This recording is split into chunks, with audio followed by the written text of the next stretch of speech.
দিদি আপনার নাম? পিঙ্কু বর। সন্তানদের নাম ও বয়স কত?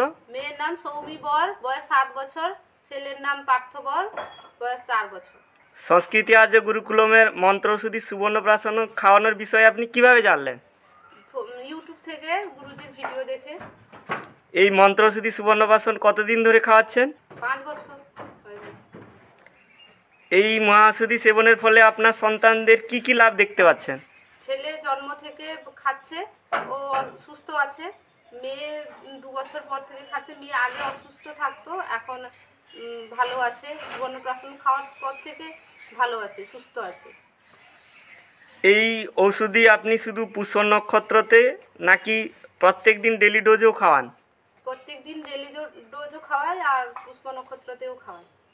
আপনি মন্ত্রৌষধি সুবর্ণপ্রাশন খাওয়ানোর ব্যাপারে অন্য মা বাবাকে কি বলবেন? অন্য মা বাবাদের বলবো এটা খুব ভালো উপকার। আপনারাও খাওয়ান, উপকার পাবেন। সংস্কৃতি আর্য গুরুকুলমের এই পবিত্র অভিযান সম্পর্কে আপনার মতামত কি? এই সংস্থা খুব ভালো ভালো কাজ করছে। গুরুজি গর্ভ সংস্কার, গীতা পাঠ, শিক্ষার ব্যাপারে সব ভালো কাজ করছে। আপনারাও বাচ্চাদের খাওয়ান, বাচ্চাদের ভালো হবে।